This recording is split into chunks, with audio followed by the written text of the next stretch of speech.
صلی اللہ رسول الکریم اما بعد فاعوذ باللہ من الشیطان الرجیم بسم اللہ الرحمن الرحیم یا ایھا الذین آمنوا اتقوا اللہ وکونوا مع الصادقین قال النبی صلی اللہ علیہ وسلم المرء علی دین خلیلہ فلینظر احدکم من یخالل او کما قال علیہ الصلاۃ والسلام صدق اللہ صدق رسولہ النبی الکریم۔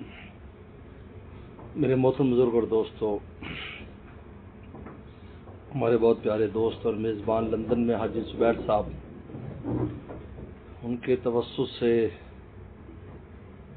آج کیانی صاحب کے گھر میں حاضری ہوئی ہے۔ اللہ تعالیٰ نے آیت مبارکہ جو تلاوت کی، ایک چھوٹی سی آیت ہے اور اس میں 3 بڑی اہم باتیں بیان فرمائی ہیں: ایمان، تقوی اور معیت صادقین۔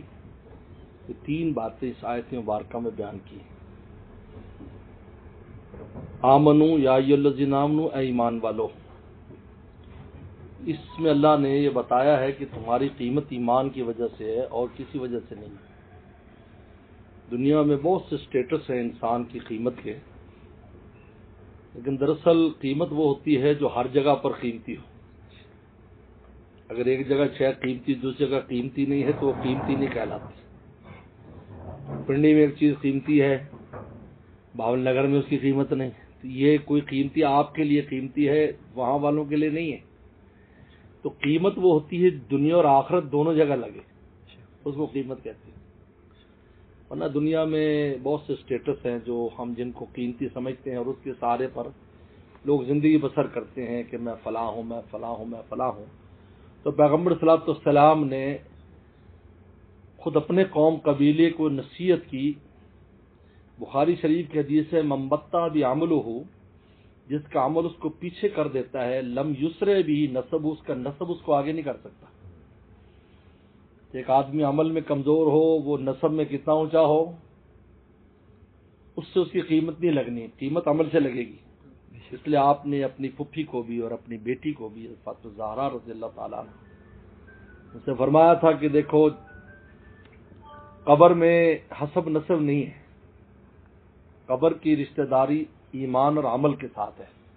آنے والوں کو وہ اس طرح پہچانتی ہے، مومن ہے، عمل والا ہے، یہ پہچان ہے، نہیں ہے بس یہ دو چیزیں پہچان ہیں۔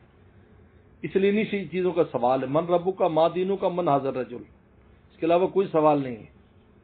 اور یہ سوال صدا سے صدا تک رہے گا۔ ہم کہتے ہم نے اپنا نظام بدلا ہوا ہے کہ جی پہلے یوں تھا اب یوں ہے، لیکن جہاں جانا ہے نہ وہاں کا بدلا ہے، جہاں سے آئے نہ وہاں کا بدلا ہے، ہم نے اپنا بدل لیا۔ تو آمنو کہہ کر اللہ تعالی نے فرمایا کہ تمہاری قیمت ایمان کی وجہ سے، تمہاری مٹی میں چونکہ ایمان ہے، اس لیے ہم تمہیں خطاب کر رہے ہیں اور اس کی اہمیت تمہیں بتاتے ہیں کہ تمہیں مخاطب کرنے میں چونکہ ایمان ہے، یہی دراصل تمہارے پاس قیمتی سرمایہ ہے۔ ورنہ قرآن مجید نے جن کا ایمان نہیں ہے، اولئک کالانعام کہہ کر ان کو انسانوں کی صف سے نکال دی ہے قرآن نے، یہ انسان ہے ہی نہیں۔ کالانعام، یہ جانوروں کی طرف، بل ہم اضل، بلکہ جانوروں سے بدتر ہے، کیونکہ جانور جس مقصد کے لیے پیدا کیے وہ اپنا مقصد پورا کر رہے ہیں، لیکن انسان کو جس مقصد کے لیے پیدا کیا تھا وہ اس کو پورا نہیں کر رہا ہے۔ تو آپ کو معلوم ہے کہ ایک جو مقصد پورا کرے گا، چھوٹی سی چیز ہو، وہ اہم ہے اس بڑی چیز سے جو آپ کے مقصد کو پورا نہ کر رہی ہو۔ اس لیے اولئک کالانعام کہہ کر اللہ نے کہا یہ انسانوں کے سبب میں ہمارا ان کا کوئی شمار نہیں، کیونکہ ان کے پاس ایمان نہیں۔ اگر ایمان ہے اور کسی درجے کا بھی ہے، اللہ تعالیٰ کے فضل کے نیچے، اللہ کی نگاہ شفقت کے نیچے، پیغمبر صلی اللہ علیہ وسلم کی سفارش کے تحت وہ ہے۔ دیکھیں، سب سے بڑا سہارا ایمان والوں کی، رسول کی سفارش ہے، ایمان کی بنیاد پر ہے۔ اگر ایمان نہیں ہے تو کوئی سفارش نہیں۔ حضرت ابراہیم صلی اللہ علیہ وسلم کے بارے میں بخاری شریف میں آتا ہے، ان کے والد ہوں گے، وہ سفارش کرنا چاہیں گے، اللہ فرمایا دیکھو یہ مومن نہیں، آپ سفارش نہیں کر سکتے، آپ سفارش نہیں کر سکتے۔ بلکہ حدیث میں آتا ہے کہ ان کو ایسی شکل میں تبدیل کر دیا جائے گا کہ آپ کو خود نفرت ہو جائے گی۔ پہلے تو آپ کہیں گے اللہ کو کہ ابا کریم، ابا حلیم۔ قرآن نے کہا ہے کہ ابراہیم السلام بہت زیادہ نرم دل تھے، اور اس لیے ان کو کوئی بھی یہ نہیں چاہتے تھے وہ کوئی بھی جہنم میں جائے. یہاں تک کہ قوم لوط پر عذاب آنے لگا تو اس پر بھی پریشان ہو گئے, ویسے کیا ہو رہا ہے. حالانکہ وہ اتنی دیر سے گناہ کرنے, اللہ کو ناراض کرنے والی قوم تھی. تو سب ایمان کی وجہ سے, یا جو آمنو. اب اس ایمان تو معلوم ہے کہ ہماری آپ کی قیمت ایمان کی وجہ سے. ایمان کی حفاظت کیسی ہوگی اس کا طریقہ بتا. اتقوا اللہ, گناہ سے بچو, کہ گناہ سیڑھیاں ہیں کفر کی. امام بخاری بہت بڑا انسان ہے, ابھی بخاری شریف کا ختم تھا, ایک جگہ کروا کر آیا ہوں میں. امام بخاری نے گناہوں کو من امر الجاہلیہ فرمایا یہ کفر کے کام ہے, کیونکہ ہر گناہ دوسرے گناہ کو کھینچتا ہے, پھر چلتے چلتے آخر میں کفر تک پہنچتا ہے. گناہ مومن کے ہے ہی نہیں. حضرت ابو ذر غفاری رضی اللہ عنہ بہت پیارے صحابی ہیں, بہت اونچے درجے کے صحابی, اتنے اونچے درجے کے صحابی ہیں کہ پیغمبر صلی اللہ علیہ وسلم تشریف فرما تھے. جبرائیل صلی اللہ علیہ وسلم آئے, کہا کہ یہ کون ہے؟ کہا کہ یہ میرا صحابی ابو ذر ہے. تو فرمایا آسمان والے ان کو زمین والوں سے زیادہ جانتے ہیں. اللہ حدیث شریف میں آتا ہے جب اللہ کسی بندے سے پیار کرتے ہیں تو آسمان والوں میں اعلان ہو جاتا ہے کہ اللہ فلاں سے پیار کرتے ہیں, تم بھی اس سے پیار کرو. زمین والوں کو تو بہت بعد میں خبر ملتی ہے, پہلے اوپر خبر ہو جاتی. اب انہوں نے ایک بات کی کہ ان کے پاس ایک کالا غلام تھا حبشی, انہوں نے کوئی غلطی کر دی. انہوں نے کہا کہ اوے کالی دے پتر, او یبن سودا کالی کے بیٹے. رسول اللہ پیچھے سن رہے تھے تو آپ نے کیا فرمایا, تو ایسا انسان ہے کہ اب تک تجھ میں کفر ہے. دیکھو ہم تو اس کو گالی میں بھی شمار نہیں کرتے, اللہ معاف فرمائے. یعنی گالی دینے کو رسول اللہ نے کفر کا کام قرار دیا. امام بخاری اس حدیث کو لا کر بتا رہے ہیں کہ ہر گناہ کفر کا کام ہے, کفر کی سیڑھی ہے. تو اتقوا اللہ کہہ کر فرمایا کہ اگر تم ایمان بچانا چاہتے ہو تو گناہ سے بچنے کی محنت کرو. اتقوا اللہ کا مطلب ہے کہ ہاتھ پاؤں ڈھیلے نہ ڈالو. نفس اور شیطان تو تم سے بے قیدی کرائیں گے, لیکن اس کا مطلب نہیں ہے کہ تم ان کے قابو آ جاؤ. دنیا میں ہر انسان کا کوئی نہ کوئی دشمن ہوتا ہے, اس کا مطلب یہ تو نہیں ہوتا کہ وہ اپنے آپ کو اس کے حوالے کر دیتا ہے. اپنی کوشش کرتا ہے, محنت کرتا ہے. اللہ کو اسی محنت کا نام تقویٰ ہے, یاد رکھو. یہ نہیں کہ 100% انسان گناہ سے پاک ہو جاتا ہے. کوشش کرنے کا نام تقویٰ ہے. کوشش کرے تاکہ بالکل ان لہروں کے حوالے نہ ہو جائے گناہوں کی کہ جو بالکل ہمیں کفر تک پہنچا دے. کیونکہ گناہ کرتے کرتے پھر اللہ رسول کی عظمت ختم ہوتی ہے. پہلے تو انوارات جاتے ہیں قلب میں جو ایمان کے ہیں, پھر ان کی عظمتیں ختم ہوتی ہیں, پھر چلتے چلتے ان کے بارے میں ہر بات سنتا رہتا ہے, پھر چلتے چلتے زبان سے نکالنا شروع کر دیتا ہے. نام مسلمانوں کا ہے, دفن مسلمان کے قبرستان میں ہو رہا ہے, لیکن خدا کے ایمان والوں کی صف میں نہیں ہے. اس لیے اتقوا اللہ کہا کہ تقوی اختیار کرو, گناہ سے بچو. گناہ سے بچنے حکم دیا. کوشش کرو, تمہارا کام ہے کوشش کرنا. اللہ اسی مسجد کی, اس محلے کی. تو تقوی نام ہے کوشش کا. تقوی یہ نام نہیں ہے کہ آپ سے کوئی گناہ ہی سردد نہیں ہوگا. یہ ہمارے دماغ میں ایک بات بیٹھا, یار ہم سے تو گناہ ہو جاتا ہے. میرے شیخ عارف باللہ شاہ کی مقصد صاحب رحمۃ اللہ علیہ ہمارے شیخ ہیں, مرشد ہیں, میرے استاد بھی ہیں کراچی والے. ان سے کسی نے پوچھا کہ حضرت تقوی, فرمایا تقوی ایسے جیسے باوضو رہنا. آپ بتائیں باوضو رہنے والے کا وضو نہیں ٹوٹتا؟ ٹوٹتا نا, لیکن وہ فوراً دوبارہ کر لیتا ہے. اس کا نام ہے باوضو رہنا. اسی کا نام تقوی ہے. ٹوٹے تو فوراً جوڑ دو. اس لیے کسی اللہ والے نے کہا نا, جو ناکام ہوتا رہے عمر بھر بھی, بہرحال کوشش تو عاشق نہ چھوڑے. یہ رشتہ محبت کا قائم ہی رکھے, جو 100 بار ٹوٹے تو 100 بار جوڑے. ہمیں یہ حکم ہے, اس کا نام تقویٰ ہے. یہ نہیں کہ گناہ, فرشتے تو نہیں ہیں. کل لوگوں میں خطا, ان ہر آدمی سے اپنے لیول پر خطا ہوتی, جو جس لیول پر ہے اس کی کمی ہو جاتی. لیکن خیر الخطائین التوابون, باوجود خطا کہ اگر تم خیر اور فرسٹ بزنس چاہتے ہو, توابون توبہ کرتے رہو. اللہ غفلت کی زندگی نہ گزارو. چلے جا رہے ہیں تو چلے جا رہے ہیں, کہیں رک کر ہی نہیں سوچتے کہ یار ہم کر کیا رہے ہیں, غور بھی نہیں کرتے یار ہم کر کیا رہے ہیں. اگر یہ تھوڑا سا, اس لیے کہتے ہیں کہ روحانی بیماریوں میں سب سے بدترین بیماری غفلت ہے. آدمی یہ نہ سوچا کہ یار میں کیا کر رہا ہوں, کچھ ٹائم اپنے آپ کو نہ دے. آج ہم پوری دنیا کو ٹائم دیتے, اپنے لیے ٹائم نہیں ہے کہ 5 منٹ بیٹھ کے سوچے یار میں کیا کر رہا ہوں, بھائی کوئی آگے بھی جانا ہے, کچھ ہے میرے پاس کہ نہیں ہے.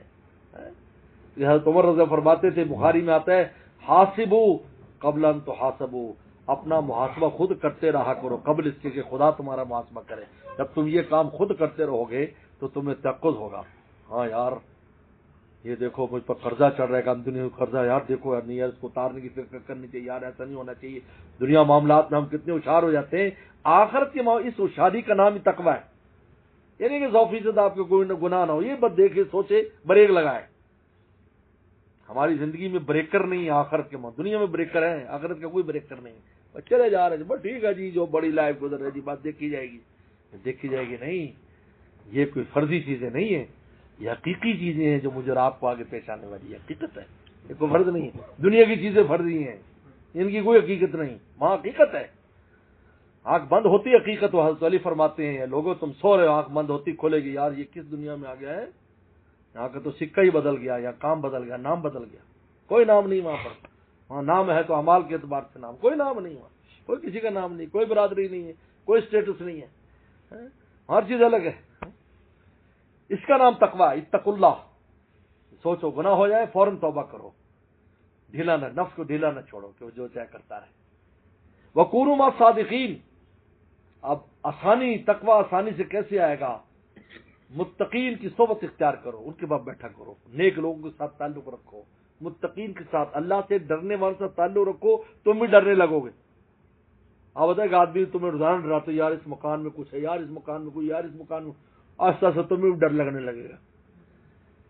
میرے شیخ سے، شاہ حکیم صاحب رحمۃ اللہ سے مکہ میں کسی، مجھے رونا نہیں آ رہا جی، میں آیا ہوں پہلی دفعہ لیکن رونا نہیں آتا، میں شہر بھر میں ملتزم پہ چلے جاؤں، وہاں رونے والے ہیں نا تو ان کے پاس کھڑے ہو جاؤ۔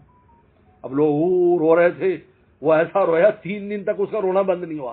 اللہ، جو بند ٹوٹے تو ایسے ٹوٹے کہ 3 دن آنسو بند نہ ہو، اور میں بھائی رونے والوں کی صحبت میں جاؤ، خود ہی تجھے رونا آئے گا۔ کونوا مع الصادقین۔ امام غزالی رحمہ اللہ نے بڑی خوبصورت بات لکھی اپنی کتاب میں احیاء العلوم میں، اور بات ہے کہ ایک شیشی میں آپ ایک پروانہ بند کر دو اور ایک مکھی بند کر دو، سال تک بھر بند رکھو، تم خوراک دیتے رہو، بند رکھو، تو جب آپ کھولو گے نا تو مکھی گندگی پہ جائے گی، پروانہ شمع پہ جان دے گا، کوئی ایک دوسرے کی صفات نہیں لے گا۔ لیکن انسان ایسا ہے کہ حدیث شریف میں آتا ہے کہ درندے کی کھال پر بھی نہ بیٹھو کیونکہ اس سے بھی تم میں درندگی آ جائے گی، بخاری میں منع فرمایا۔ پرندوں کے کھالے گھوڑوں کی زینت بنا کے استعمال کرو، نشیز گائے نہ بناؤ۔ مرے ہوئے جانور کی بھی صحبت لے لیتا ہے تو نیکوں کے ساتھ رہے گا تو کیسے نیک نہیں بنے گا بتائیے؟ قرآن کہہ رہا کونوا مع الصادقین، کے سچوں کے ساتھ رہو۔ یہ اسٹیپ بتائیں کہ ایمان کی حفاظت ہوگی تقوی سے، اور تقوی آئے گا کونوا مع الصادقین۔ اس لیے مولانا جلال الدین رومی رحمۃ اللہ بہت بڑے اللہ والے ہیں، وہ فرماتے ہیں کہ ماہر پاکاں درمیان دل نشاں، نیک لوگوں کی محبت کو اپنے دل میں جگہ دو، دل مدا اللہ بماہر دل خوشاں، اپنا دل اللہ کے پیاروں کو دے دو، جب تم دے دو گے خود تمہارے دل میں اللہ تعالیٰ اپنی محبت بھی ڈال دیں گے، انوارات بھی، اور تقویٰ بھی ڈال دیں گے تمہارے دل میں۔ صحابہ کرام کو جو ملا صحبت سے ملا ہے، صحابی تبھی کہلائے، تابعین کو ملا وہ صحابہ کی صحبت سے ملا۔ بیٹھتے تھے، تھوڑا وقت دے، کچھ دیر جس سے محبت ہو دین والے، تھوڑی دیر جا کر اس کے پاس 1 منٹ کے لیے بھی کافی ہے۔ میں کہتا ہوں اگر کوئی نہ ملے، آپ کی مسجد میں کوئی بزرگ حاجی صاحب، اس کے پاس بیٹھ جایا کرو، آپ کے نفس دبنا شروع ہو جائے گا، کیونکہ نفس ہی سب سے بڑا بدماش ہے۔ شیطان کو تو بھگانا آسان ہے، حدیث میں اذان ہوتی ہے بستی سے نکل جاتا ہے، لا حول ولا قوت تو بھاگ جاتا ہے، اعوذ باللہ من الشیطان جو بھاگ جاتا ہے، لیکن جو اندر کا بدماش ہے اس کا علاج صرف نور ہے۔ جب روشنی ہوتی ہے نا، نور ہوتا ہے تو نفس کوئی کام اور شرارت نہیں کرتا، جب اندھیرا ہوتا ہے تو گناہوں کی طرف لے کے جاتا ہے۔ اور اس کا، اور میں کونوا مع الصادقین، نیک کے پاس جب تم بیٹھو گے تو یہ انوارات، منور تمہارا قلب ہوگا، جب قلب منور ہوگا تو نفس تمہیں کسی شرارت پہ نہیں لگا سکتا۔ روشنی اندھیرے میں ہوتا ہے، اندھیرے میں ہوتا ہے، اس لیے ہم لوگ مکان بناتے ہیں تو لوگ مشورہ کرتے ہیں بھائی وہاں کوئی ایک بلب شرم لگا دو جو جلتا رہا کر، ایسا نہ کہ جنات قابض ہو جائیں خالی مکان دیکھ۔ اندھیرا ہوگا تو نفس قابض ہو جاتا ہے، پھر ساتھ شیطان بھی شامل ہو جاتا ہے۔ کونوا مع الصادقین، سچوں کے ساتھ رہو کا ہے۔ تو اس لیے اللہ تعالی نے یہ اس آیت مبارکہ میں اور دوسری حدیث میں فرمایا کہ المرء علی دین خلیلی، آدمی اپنے دوست کے دین پر ہوتا ہے۔ فلینظر من یخالل، ذرا دیکھو تم نے کس کو دوست بنایا ہے۔ ایک ہوتا ہے کاروباری ڈیلنگ، اس کی تو غیر مسلم کے ساتھ بھی اجازت ہے، ایک ہوتا ہے دل دینا، تو ہمیں پابند کر دیا کہ نیک لوگوں کو دل دینا، ادھر ادھر نہ دل دینا، ان کے ساتھ جگری یاری رکھو تو پھر خود بھی مال پہنچتا رہے گا، کیونکہ دل خود بھی کھینچتا ہے۔ اس لیے امام غزالی فرماتے ہیں اللہ نے انسان کے دل ایسا بنایا جو دوسرے کے اثرات کو کھینچتا ہے، القلب یسرق من القلب، اس لیے فرمایا کونوا مع الصادقین، سچوں کے ساتھ رہو۔ بہرحال یہ مختصر سی مجلس ہے، راحت کیانی صاحب کے حکم پر میں حاضر ہو گیا ہوں، مجھے چونکہ لاہور پہنچنا ہے، کل ہماری وفاق المدارس کی اہم میٹنگ ہے، اور چونکہ دھند وغیرہ کا بھی معاملہ ہے تو چلو آپ کی مختصر میرے اور آپ کی مختصر ملاقات دیکھنے میں مختصر ہے، لیکن اللہ تعالیٰ کے لیے اس مختصر میں خیر و برکت ڈالنا مشکل نہیں ہے، کبھی ایک لمحے کی ملاقات ہوتی ہے۔ ایک بار میں ایک سفر میں تھا تو ایک ساتھی میرے ساتھ بیٹھے تھے سفر میں، تو انہوں نے کوئی ایسی بات کی، وہ انجینئر تھے بہت بڑے، کراچی کے بہت بڑے کمپنی کے مالک تھے، تو میں نے ان کے پاس ایسا کہہ دیا تم رہتے کہاں کہ فلاں جگہ، میں کہ یار وہاں ہمارے مرشد رہتے ہیں، کبھی وہاں بھی چلے جایا کر، بھائی اتنی سی بات۔ اس کے بعد وہ پھر کہیں چلے گئے، ہم کہیں چلے گئے۔ کئی سال کے بعد میں کراچی گیا تو مجھے ایک وہاں ساتھی ملا، اور بالکل اسی طرح کی ٹوپی داڑھی رکھی ہوئی بیٹھا ہو، تو مجھے کہا مولانا آپ نے، چونکہ میں بھاون نگر سے جاتا تھا، کبھی کبھی جاتا تھا، آپ نے مجھے پہچانا؟ میں کہ نہیں، کہ یار وہ میں نے آپ سے سفر کیا تھا فلاں ملک میں، اور آپ نے وہ چھوٹی سی نصیحت کی، کہا مجھ پر زندگی میں کرائسس آ گئے، تو میں نے کہا میں کیا کروں، تو میرے دل میں آیا کہ یار کسی نیک آدمی سے دعا ہی کراؤں، تو مجھے آپ کی بات یاد آئی، اور انہوں نے مجھے پتہ بتایا تھا، میں وہاں آیا کہ اللہ نے کرائسس دور کر دی، 2 کمپنیاں میری بن گئی، لیکن اس کے ساتھ ہی میری اپنی کمپنی بھی تبدیل ہو گئی۔ تو کہا میں ہمیشہ آپ کو یاد رکھتا ہوں۔ تو بظاہر تو ہیں چھوٹی چھوٹی سی باتیں، بظاہر تو ہیں چھوٹی چھوٹی سی باتیں، جہاں سوز لیکن یہ چنگاریاں ہیں۔ وآخر دعوانا ان الحمدللہ رب العالمین، اللہم لک الحمد کما انت صلی علی محمد کما انت اہل غفل بنا کما انت اہل فانک انت التقوی والمغفرہ۔ یا اللہ ہمارے ایمان کی حفاظت فرما، ہمارے ایمان کو ایمان کامل فرما، ہمارے سب کا خاتمہ ایمان پر فرما، زندگی میں بھی یا اللہ سلامتی اعضاء اور سلامتی ایمان کے ساتھ زندگی عطا فرما، سلامتی اعضاء سلامتی ایمان کے ساتھ موت نصیب فرما، یا اللہ ہر طرح کی عافیت نصیب فرما، یا اللہ میت صادقین ہمیں نصیب فرما، صادقین کی صحبت اور محبت ہمیں نصیب فرما، تقوی کی دولت ہمیں نصیب فرما، یا اللہ تقوی کی دولت ہمیں نصیب فرما، ہماری توبہ کو یا اللہ پکی توبہ فرما، ہماری تمام خطاؤں کو گناہوں کو معاف فرما، اللہ ہمارے مرحومین مرحومات کو معاف فرما، ہمارے چھوٹے بڑے مرد خواتین سب کو معاف فرما، پوری امت مسلمہ کو معاف فرما، عافیت دارین نصیب فرما، یا اللہ اس مختصر مجلس کو قبول فرما، ہمارے بھائی راہل صاحب کی میزبانی اور ہم سب کے آنے کو قبول فرما، ان کو ہر طرح کی برکتیں نصیب فرما، یا اللہ دنیا کی حسنات بھی ہمیں نصیب فرما، آخرت کی حسنات بھی نصیب فرما،